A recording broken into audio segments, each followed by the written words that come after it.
This episode is brought to you by Neteera. Elevate patient care with Neteera's contactless passive monitoring solutions. The FDA-cleared technology uses precision sensing to monitor critical vital signs and behaviors, all without physical contact, providing near real-time insights and supporting early detection. Now is the time to step into the future of healthcare. Visit thisweekhealth.com/Neteera and transform your patient monitoring capabilities. I'm Drex DeFord, President of Cyber and Risk here at This Week Health and the 229 Project, where we're transforming healthcare one connection at a time. Welcome to this Solution Showcase, where we spotlight solutions that work. Let's see what's protecting patients and families today. Hey everyone, I'm Drex. Welcome to Solution Showcase. We have a couple of great folks with us today. I'm really excited about this conversation. Terri and Rachel, say hi, gang. Hi. Terri, introduce yourself, and then we'll have Rachel introduce herself, and we'll get to the meat of the content here. Sure. I'm Terri Couts. I'm the Chief Digital Officer at the Guthrie Clinic, and happy to be here. Rachel? Hi, Rachel Weissberg. I'm head of Neteera's provider strategy in the U.S. I'm happy to have both of you here. I want to start with the question about how the collaboration began. You guys worked together on some really cool stuff. How did Neteera and Guthrie, how did that come together? How was the timing right to make this work? I think timing is the actual secret sauce there. Rachel was just starting her adventure with Neteera, and she knew Guthrie very well. And we were on our journey to care for our patients and what we were calling care in place. And so we were trying to figure out, how do we approach the care either in the home, in this case, long-term care facility, which is their home, and how do we prevent utilization in our EDs and our hospital beds? And it was just a conversation that then ended up in a contract signing and at launch, and we're learning together. It's been great. What she said? Well, it's good. I mean, I think a lot of this is the true partnership part of it, right? I see the two of you work together. It hasn't really started at Neteera. You have both known each other for a long time. And so that trust is clear and evident and has become a big part of this, right, Rachel? Mm-hmm.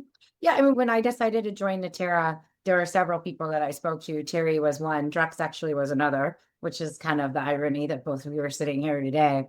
I was introduced to Neteera 6 years ago, before COVID, when we were working on the project, the Patient Room Next project, and thinking about all the different ambient tools and technology. So when I was looking for a next place to go, I saw a lot of promise for this idea of being able to get ambient understanding of our patients without having to be there. And I thought, let's go for it.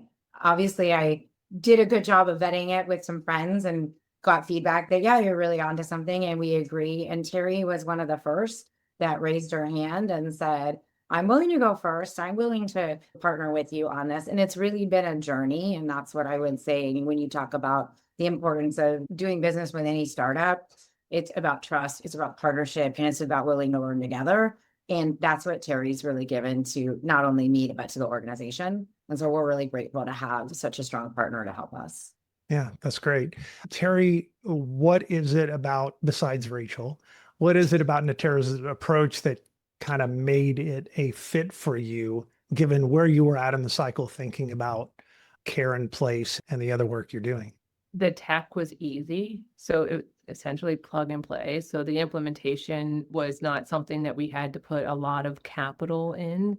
So the risk to learning on how the technology could actually enhance the care model that we were looking for was very low. They actually installed it all for us as far as coming out, hanging it, making that simple.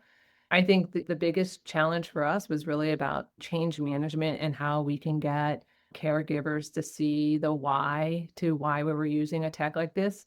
Our patients, they don't even know that it's in the room. It doesn't change how they interact with their caregivers, but it changes how we get alerted to subtle changes in their physiology that would, if left undone, would take them to the ED.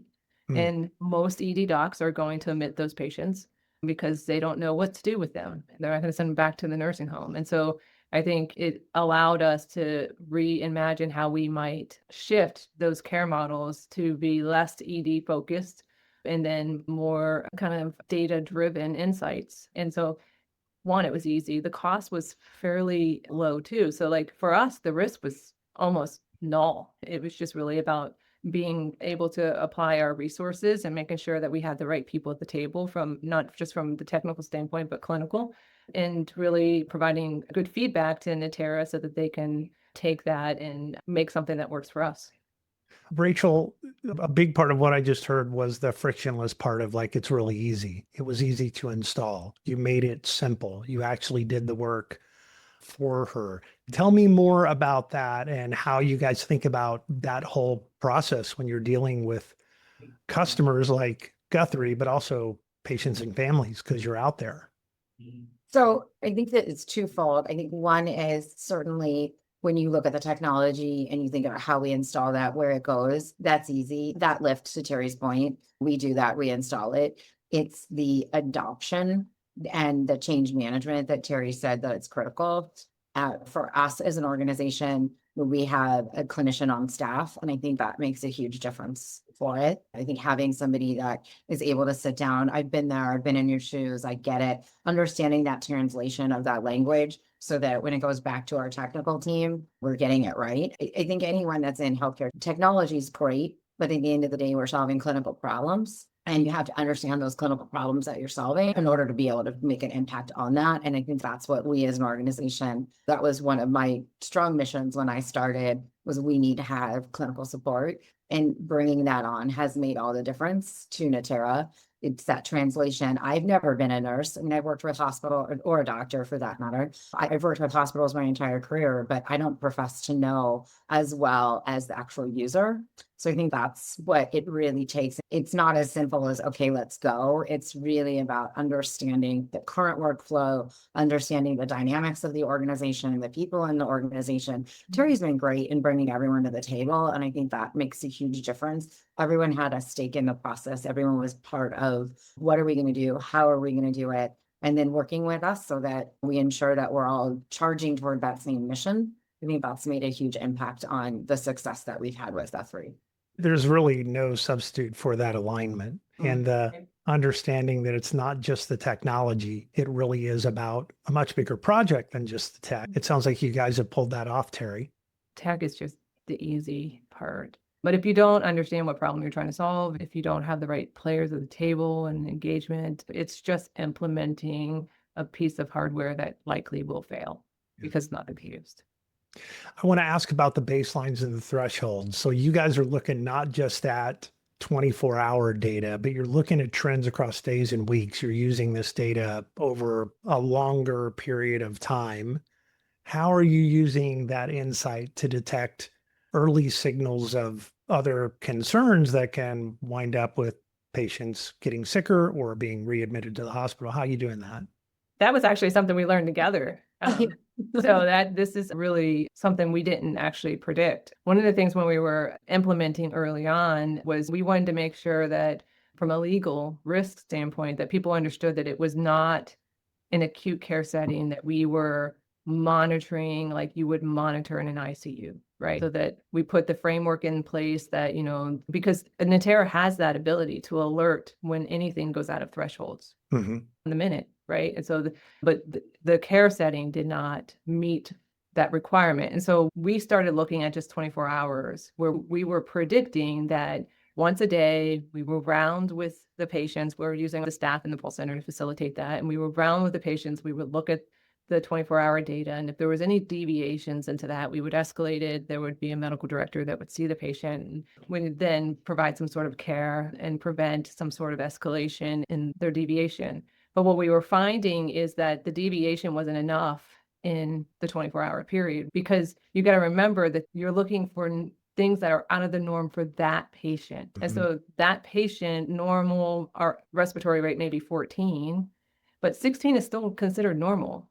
But if you see a trend over a course of a period of time that is going from 14 to 15, then 3 days later is 16 and just continues, it's not going to necessarily do a threshold alert from an abnormal standpoint, but it's abnormal for that patient. When you actually expanded out that view, then you're actually seeing, okay, this patient's actually starting to decompensate. How do we intervene here? and prevent an admission. And what actually alerted that to us is that we were finding that patients still had some sort of ED visit, and we were wondering why. And so when we started digging into the data, we were seeing that, and we were able to readjust, okay, this is how we want to use the data. It wasn't the way we actually thought. So we're adjusting our model, and then also working with Neteera to actually give us the dashboards and the views that actually fits that. Now, if we take that somewhere else, that model may change, will likely change, particularly if you're in the ED or something. But for that care setting, how we use the data was really important, and defining that. And we learned together, because that was not something either one of us actually predicted. It's a great innovation, right? You started with, here's how I think we're going to use the data. And Rachel, you guys kind of looked at what was happening, working with Terri, working with the team, you figured out the longer term trends. And as Terri said, like what's normal for that patient. What about changing the visualizations and those kinds of things to make it work? How did you all think about that? It's interesting because I think we keep saying this has been a learning process. And so this has been a true learning process. And there's been a lot of feedback that's come from Terri, but also from, we have quite a significant amount. We have over 30,000 units deployed today in long-term care settings. So there's a lot of data that's out there. We just conducted our own efficacy study. And the interesting part is it's the exact same thing that Terri found. And now what we're seeing is it's usually around 5 days is when you'll start seeing changes. But that's when the change starts, and it'll start increasing over and over until you get to day 40 before you would have to be readmitted or sent back to the hospital or moved. All of that takes that, starting with that 5-day marker.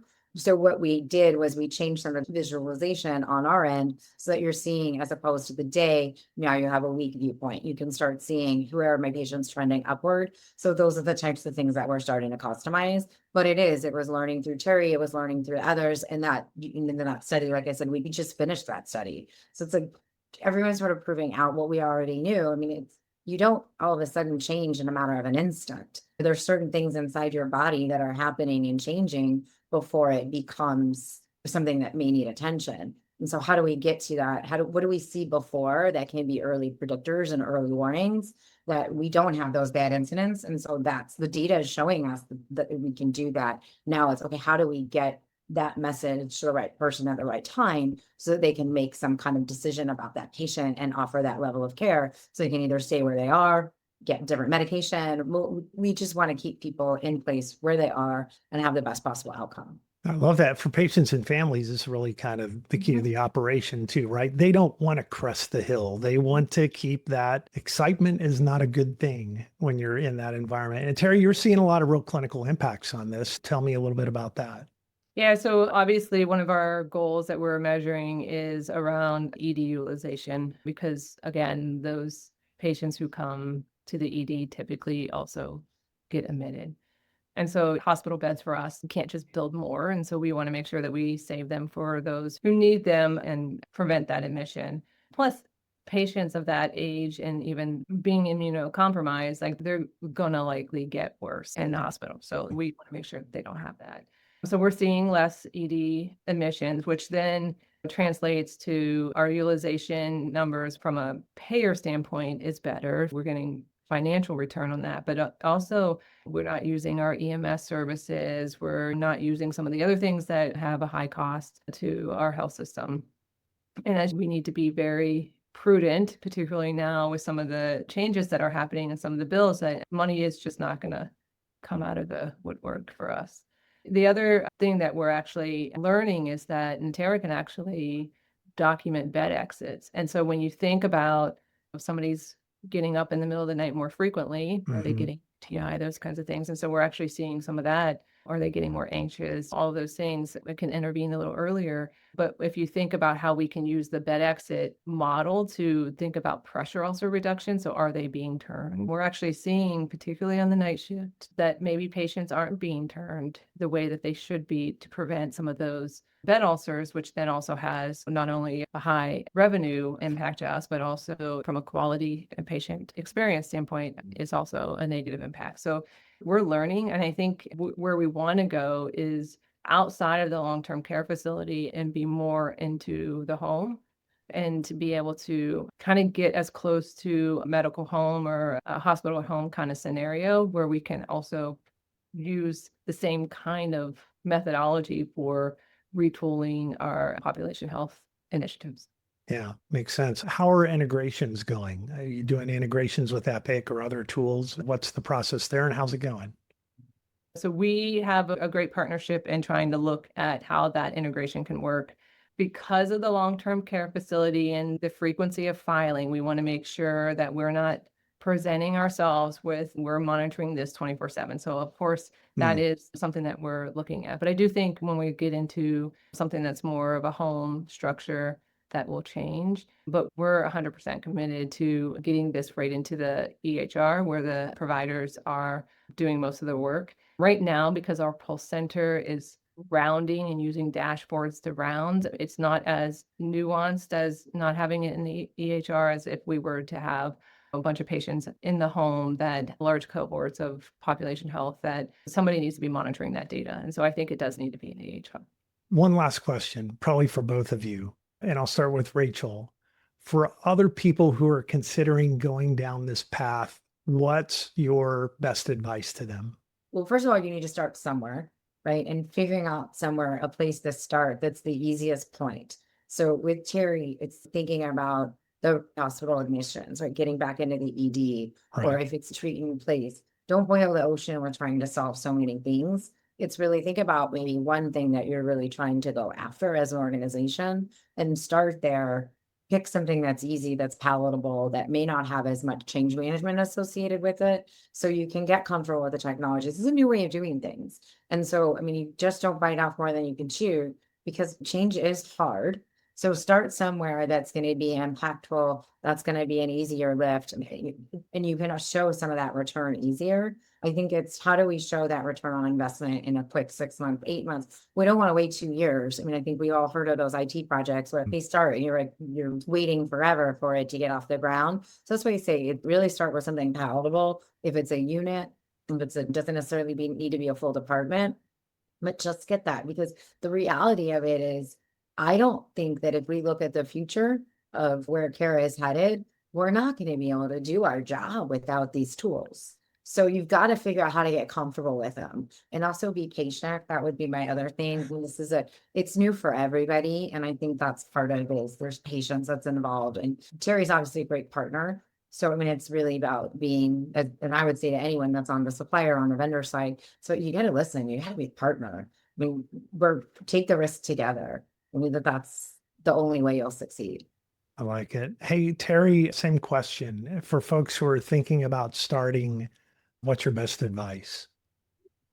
I would say know what you're trying to solve for, regardless of the tech. There's a lot of things out there that can be used in many different ways, and what works at Guthrie may not work at another institution. But I would also say learn fast. Don't try to make it perfect out of the gate, and just be willing to put time in to understand where the data is, understand how you're using it, make sure you have the monitoring in place and learn from it and be able to pivot quickly, which is something that Rachel and I have been able to help our teams understand. And I think having that key leadership there is super important. This is not an IT project. I just happen to be the CDO, but I'm also a nurse, and so I can speak the clinical language. Most of these are clinical or business-driven projects that need IT to support it. Innovation is really about learning and failing fast and learning again and just continuing to create better performance. I really appreciate you both being on the show. It's been eye-opening, and it's good to see both of you. Yeah, you too. Thank you. Thanks for watching this solution showcase. We believe every healthcare leader needs a community to lean on and learn from, and that's especially true in healthcare. Join our community by subscribing at thisweekhealth.com/subscribe and share this with your best friend at work, because together we're stronger.